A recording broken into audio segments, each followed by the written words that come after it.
السميع العليم من الشيطان الرجيم. بسم الله الرحمن الرحيم. إن الحمد لله نحمده ونستعينه ونستغفره ونعوذ بالله من شرور أنفسنا وسيئات أعمالنا. من يهده الله فلا مضل له ومن يضلل فلا هادي له. أشهد أن لا إله إلا الله وحده لا شريك له وأشهد أن محمدا عبده ورسوله. يا أيها الناس اتقوا ربكم الذي خلقكم من نفس واحدة وخلق منها زوجها وبث منهما رجالا كثيرا ونساء واتقوا الله الذي تساءلون به والأرحام إن الله كان عليكم رقيبا. يا أيها الذين آمنوا اتقوا الله وقولوا قولا سديدا يصلح لكم أعمالكم ويغفر لكم ذنوبكم ومن يطع الله ورسوله فقد فاز فوزا عظيما. أما بعد فإن أصدق الحديث كتاب الله وخير الهدي هدي محمد صلى الله عليه وآله وسلم وشر الأمور محدثاتها فإن كل محدثة بدعة وكل بدعة ضلالة والضلالة في النار. فأعاذنا الله وأجارنا وأقعدنا جميعا من النار. أيها الإخوة الكرام، يستمر الحديث في شأن بيان النفس الإنسانية وما يتعلق بها من أمراضها وعلاجها حسب القدرة والإمكان. أيها الإخوة الكرام، إن الله عز وجل قد وصف النفس في القرآن الكريم بثلاثة صفات. الصفة الأولى المطمئنة، وصفة الثانية الأمارة بالسوء، وصفة الثالثة اللوامة. واختلف العلماء هل نفس واحدة وهذه أوصاف لها أم للعبد ثلاثة أنفس، نفس مطمئنة ونفس لوامة ونفس أمارة بالسوء. وتحققوا أنه لا نزاع بين الاثنين فإنها واحدة في ذاتها ولها هذه الصفات الثلاثة. قال الله سبحانه وتعالى: ونفس وما سواها فألهمها فجورها وتقواها قد أفلح من زكاها وقد خاب من دساها. فهذه الآية توضح لنا أن النفس الإنسانية في أصلها بها حظ الانحراف والاستقامة. أيها الإخوة، وعلى كل واحدة منا أن يعالج نفسه من أجل أن يغلب خط الاستقامة على خط الانحراف حتى يكون مصيره الفلاح في الدنيا والآخرة. اللهم اجعلنا من المفلحين. عباد الله، لابد أن تستقيم على شريعة الله وألا تغلب عليك شهوتك فتكون من الخاسرين.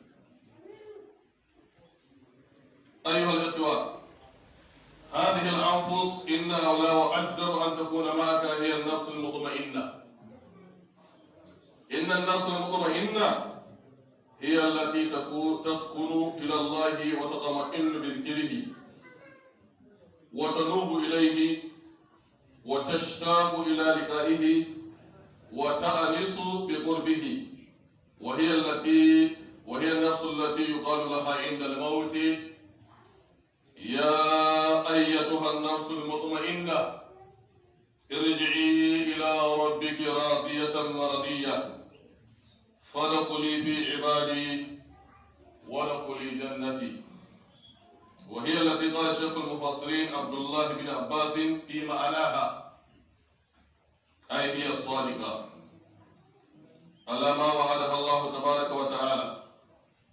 عباد الله، إن حقيقة الطمأنينة هي السكون والاستقرار، وهي التي قد سكنت إلى ربها وطاعته وأمره وذكره ولم تسكن إلى سواه، فقد اطمأنت إلى محبته وعبوديته وذكره، وطمأنت إلى أمره ونهيه وخبره، وطمأنت إلى لقائه ووعده، وطمأنت إلى تصديق بحقائق أسمائه وصفاته، وطمأنت إلى رضا به ربا، وبالإسلام دينا، وبمحمد صلى الله عليه وآله وسلم نبيا ورسولا، وطمأنت إلى قضائه وقدره، وطمأنت إلى كفايته وحسبه وضمانه، وطمأنت بأنه وحده لا شريك له في الربوبية والإلهية،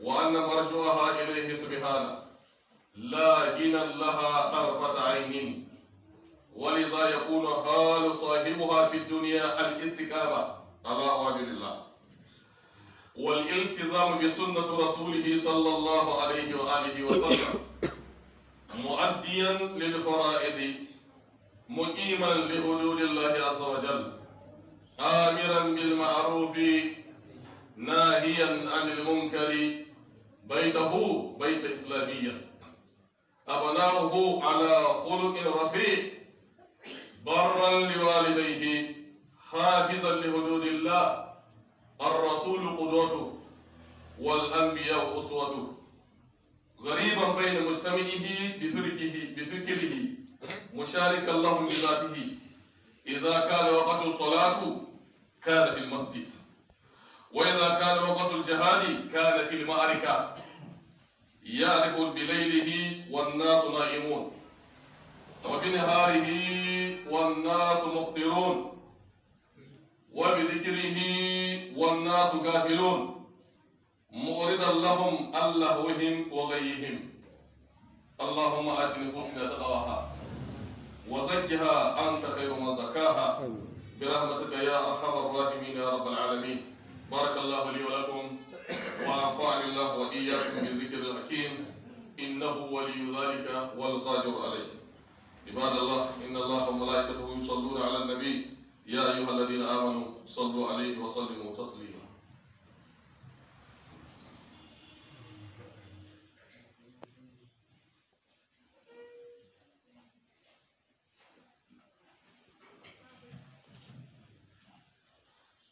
الحمد لله رب العالمين، والصلاة والسلام على المبعوث رحمة للعالمين نبينا محمد وعلى آله وصحابته أجمعين، ومن اهتدى بهديه واستنى بسنته إلى يوم الدين.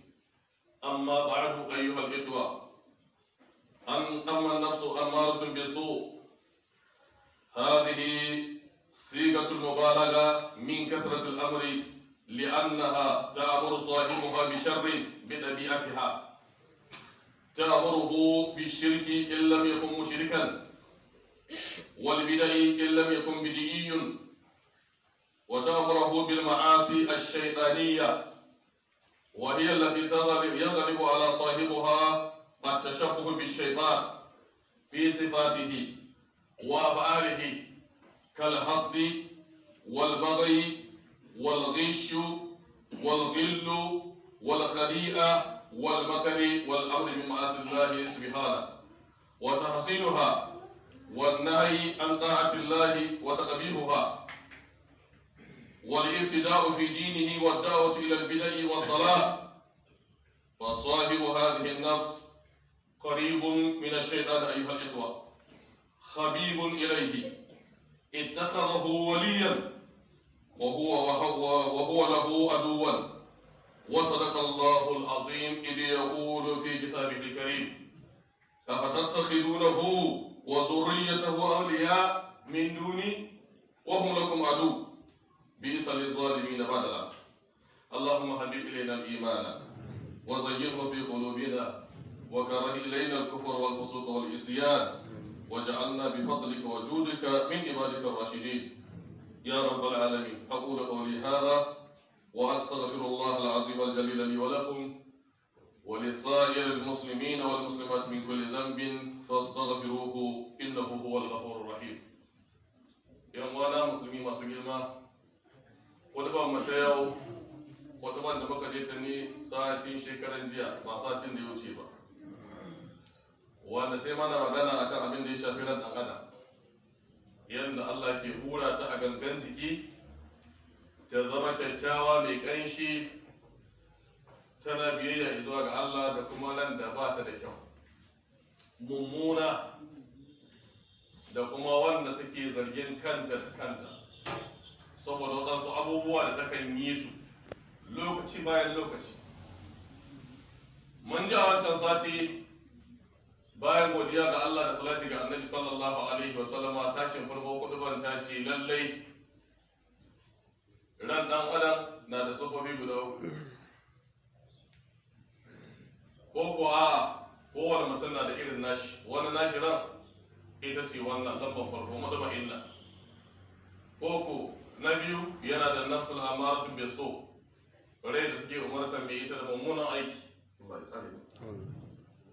Sannan kuma da wanda take zargin kanta bayan ta yi mummunan aiki.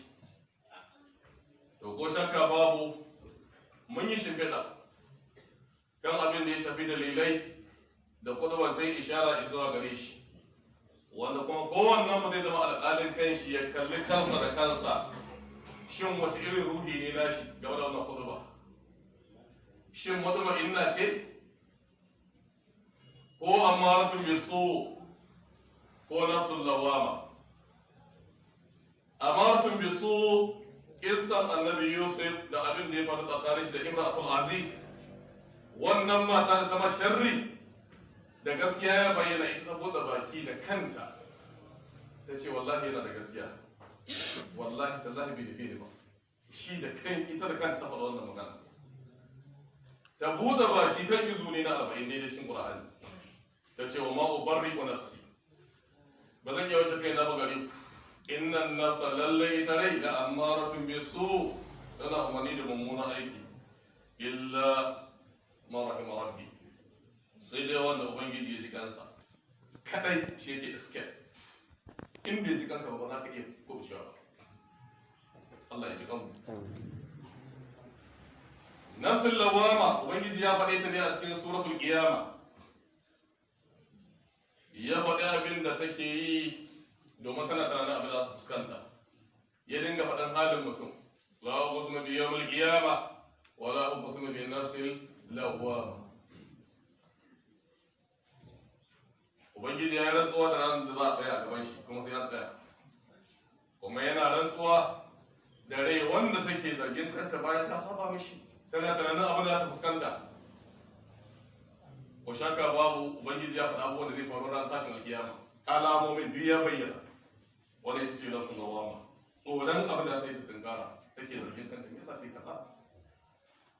Nafsul mutma'inna, ita kuma rai mai natsuwa, ita ce wanda za mu ji ta yanzu.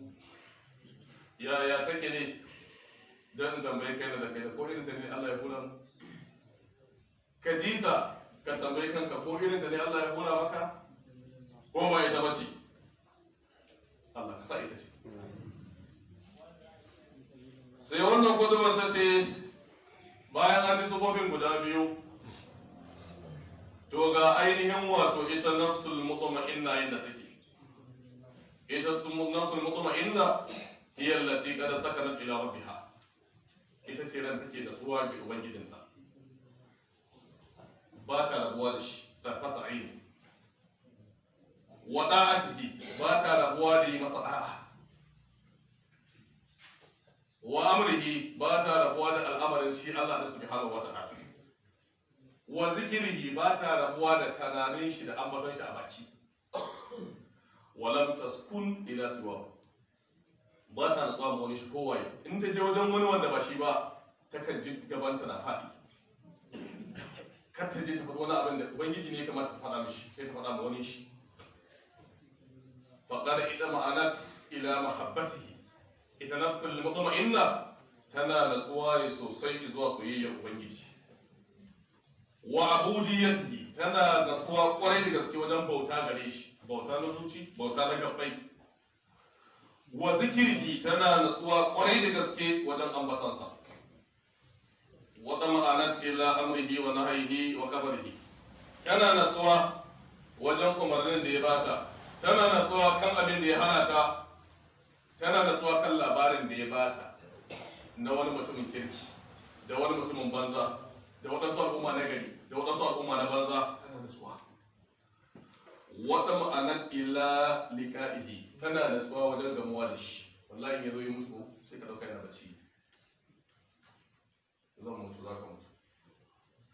Wani irin mutuwa za ka yi? Wani irin mutuwa zai yi? Sai ka ma kanka garama da ayoyin Allah ya saukar yana bayanin nafsul mutma'inna. Kar ka manta, duk da ka kai da lafiya sai ka samu rashin lafiya. Duk da ka kai da dukiya wata sai ka talauci. Duk da ka kai da tsawon rayuwa wata rana sai cikin kabari. Nihaya. Dan saboda ka kalli ruhinka ka kalle ta wace iri ce, ba ko kallo na ido ba ka ganin ta. Ba ka iya kama ta, ba arab bane kamar kashi ko tsoka. La shay'un hawiyya, wani abu ne wanda dan adam ba ya gani. Sai dai kawai Allah ya sanya ta, da zai buga ma wannan mambarin yanzu ya hura mata sai ta kama motsi kamar dan adam yake motsi. Ita ne take jikina, ita ce take jikinka. Saboda haka wannan kulma na jawo hankalinka ka saurara da kyau. Ka ji wata iri ce taka, illa wama ce, yi kokari kai promoting ɗinta ta hanyar ayyuka na gargari da zaman mutma'inna. Idan nafsul amatu bi su'i ne ba kariyar Allah, sai addu'an nan da annabi yake yi za mu ji ta in Allah ya yarda. Allah ya amsa mana. Wata ma'anas ita ce ran da take da zuwa ila tasdiqi wajen gaskatawa bi haqaiqi asma'ihi, wajen haƙiƙanin sunayen Allah wa sifatihi da kuma sifofinsa ɗaiɗayancu da su. Wata ma'anar ila rida bihi rabban, ita ne ta natsu da yarda da cewa ubangiji kaɗai shine mai reno, ya samar da kowa da komai daga babu. Wa bil islami dinan, ta kuma yarda cewa musulunci kaɗai wallahi shine addini. Duk wani addini ba shi, musulunci ne kaɗai addini. Tana natsuwa da musulunci. Maganata Islam, kallanta Islam, tafiyar Islam, sutura Islam, cin abinci na musulunci, kwanciyar bacci na musulunci. Duk abin da zai yi ba ruwan shi da gado da al'ada, yaya musulunci shi yi. Wannan ita ce rai mai natsuwa. Wa bi Muhammadin sallallahu alaihi wa alihi wa sallama nabiyyan wa rasula, rai da ta yarda da cewa annabi Muhammad manzon Allah ne, annabin Allah ne. Tana riko da maganganunsa na umarni, tana aikatawa. Tana barin abin da ya hana baki daya.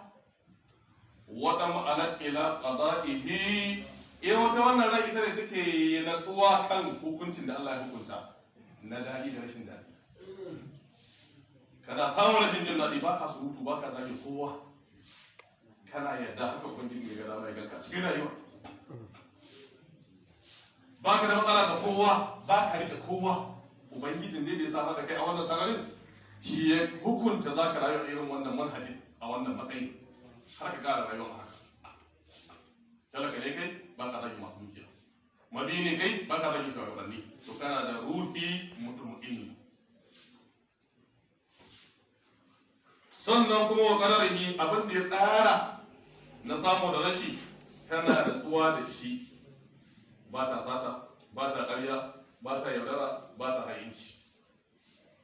Wa adam ma'anat ila kifayatihi wa hasbihi wa damanihi, ita ne ruhin da ta yarda da kariyar ubangiji shine kifaya. Ta yarda ubangiji ya ishe ta, ba ta kallon wani mutum don ya zo ya ishe ta ya ba ta kariya. La, ubangiji ya ishe ta, kuma shine mai gamsar da ita akan abin da take bukata. Sannan kuma shine mai dauka mata lamani akan abin da ta rasa, ya ba ta sai kwaci. Shine zaman. Wata ma'anar bi annahu wahdahu, ita ce wanda ta yadda ta natsu cewa Allah fa ne ba bi bane, wala sana'u. Ba wanda Allah zai bashi doka kuma wani zai ce ka bar wannan abu fa ya kuma bari ko ya saurare shi. Dan bane yanzu ba Allah bane kawai. La sharika lahu fi rububiyyati, shi kadai ne ba shi abokin tarayya cikin renon da yake yi. Wal ilahiyyati, wajen bauta ba a bauta ba kowa sai shi. Wa anna marju'aha ilayhi subhanahu, kuma lalle makomanta ita wannan ruhin izuwa gare shi ne, wanda tsakiyar tabbata a gare shi. La gina laha tarfat ainin, ba ta da wadata da ran tsawon ido ba daga gare shi ba. duk wanda za ta sare ya mata wani abu ita nafsul mutma'inna tana sare ne wajen Allah, ba ta kallon kowa ya bata ko shi waye ba shi ma da shi. ولذا كان حال صاحبها في الدنيا استقامة. wannan kuma ta ce to saboda haka ne halin mai wannan rashi ne tsayuwa sak akan tauhidi, tsayuwa sak akan sunna da ba bid'a, ala awamirillahi wal iltizami bi sunnati rasulihi sallallahu alaihi wasallam. yana tsayuwa kan dokokin Allah ka'in da na'in a koye da sarari baya rabawa. yana lizantar kamar yadda kasan jini da tsoka, yana lizantar sunnan annabi Muhammad sallallahu alaihi wasallam a ɓoye da sarari. la ya kafu lawmata la'im, baya tsoron zargi mai zargi. mu'addiyan lil fara'id, duk wata farilla da Allah ya dora mishi yana bare ita. muqiman li hududillah, yana tsaye akan iyakar da Allah ya iyakance masa, baya ta'addanci. daga cikin musulunci babu terrorism, ƙetarewa Allah iyakan da ya iyakance. kowane sarki yana da iyakan da ya iyakance ma boundary nashi. daga ubangiji nashi boundary shine wannan halal ka tsaya kai, wancan kuma haram. in ka ga mutum bai wadatu da halal ba shi da nafsul mutma'inna. sai yayi ƙarya ya samu, sai yayi dara ya samu, sai yayi cuta, sai yayi kisan kai, sai ya ci ya sha. ba shi da nafsul mutma'inna.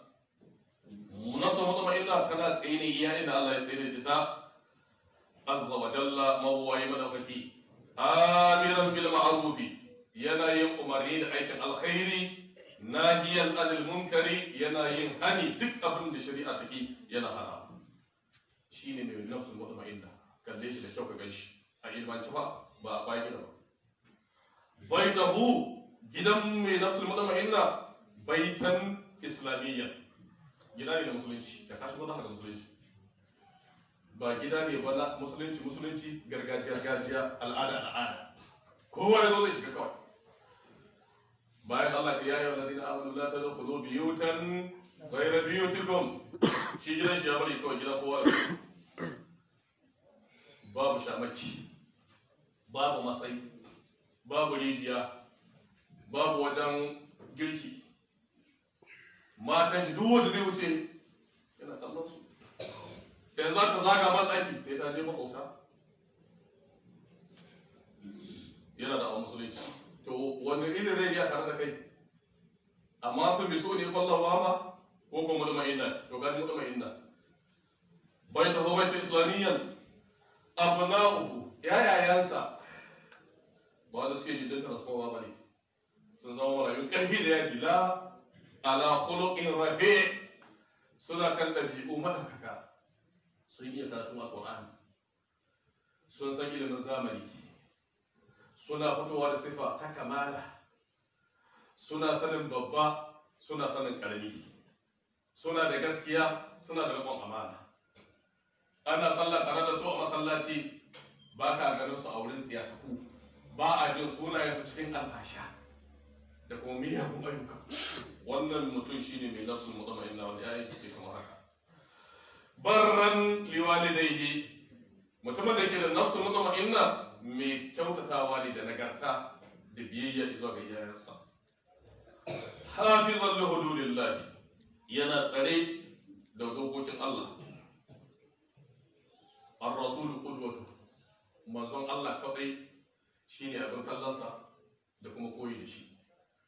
ba wani dan fim ba wata duniyar ƙarfin ba wani nobel ba wata jarida ba wata package a cikin waya social media nan ne tarbiyyar ka tafi. Allah annabi Muhammad sallallahu alaihi wasallam wanda yake da nasu mutma'inna. al-anbiya wa uswatu, dukkan annabawa kisoshin da Allah ya bada game da su yadda suka jagoranci duniya. kai da kake da baka daya haka kake kokarin ka dabbaka ka apply irin wannan jagorancin don ka samu nasara. wannan shine mai nafsul mutma'inna.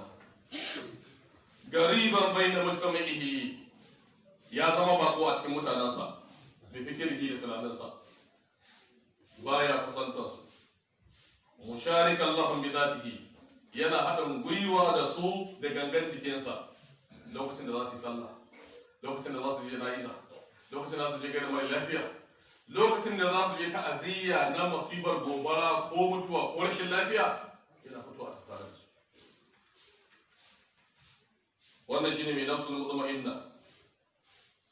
Wannan kwalba ta ce kana ji idza kana waqtu salati, idan lokacin sallah yayi kana fil masjid, yana gona za ka sami shi a masallaci, ya bar gona, yana kasuwa zai bar fashi zo masallaci, yana dandalin hira to wannan yana bata maka lokaci ne yake ya zo masallaci.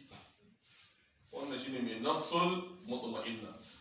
Wa idza kana waqtul jihad, idan lokacin kokari ne dan daga dinin Allah kana bil ma'arika, zaka same shi a fagen fama yana kokari li takuna kalimatullahi al-ulya, ko zai rasa ransa yana kokarin kalmar Allah sai ta yi sama, kalmar kafirci ta yi kasa.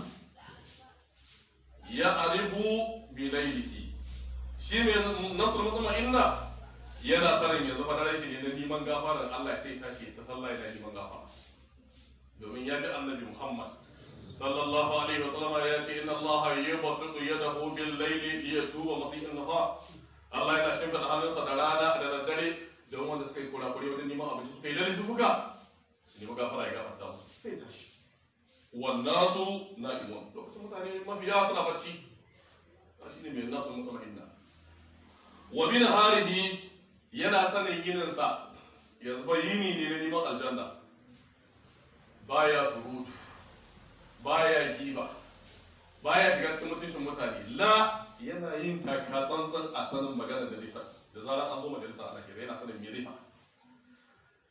Sannan kuma yana karanta cin abinci, baya cin gaban dabba, hasali ma yana azumin taqawwi wan nasu muqdirun, mutane suna cin abinci.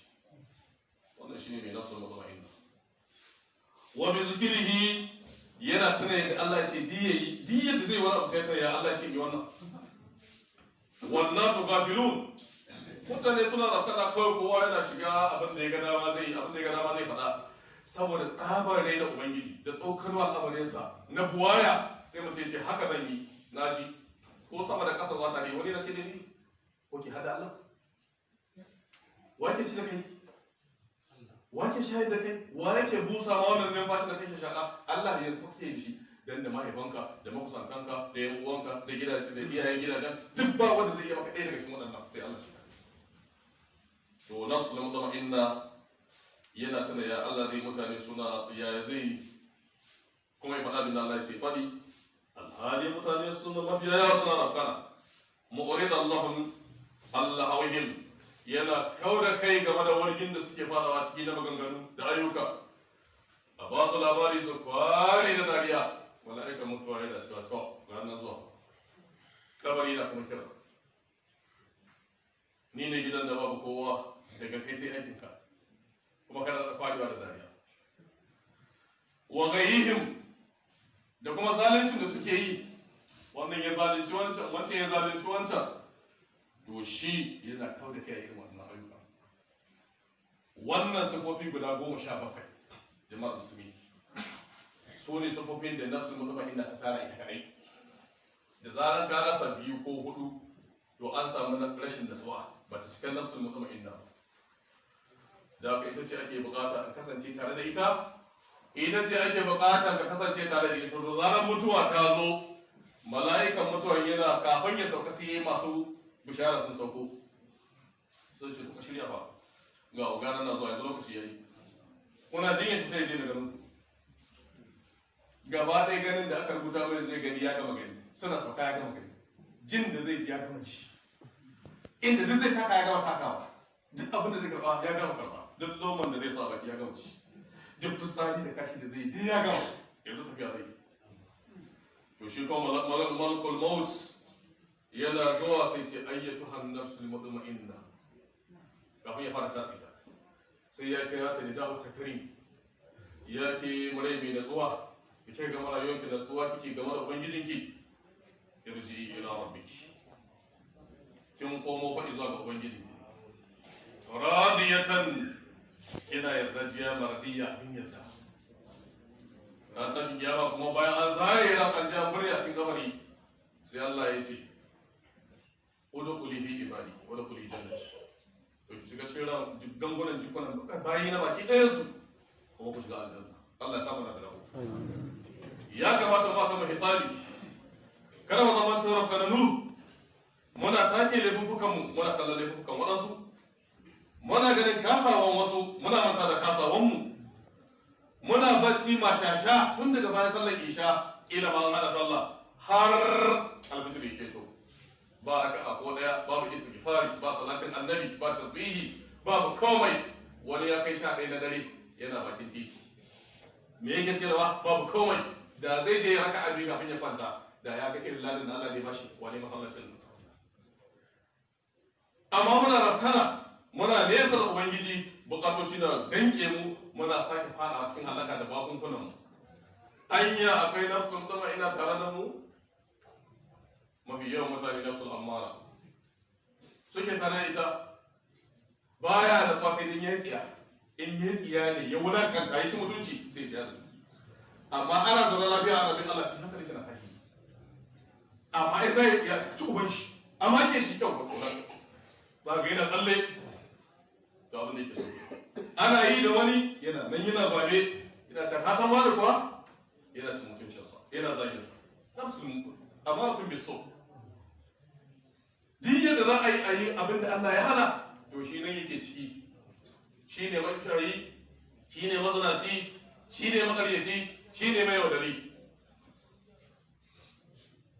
Allah ya tsare da haka wannan ta zamanto izina gare ni ta zamanto ga izina ga kowane musulmin mumini na mace da mace da aka wa adana wa ada addi wa ansur ibadakal muwahhidin ya rabbal alamin qumu ila salatikum yarhamkumur rahman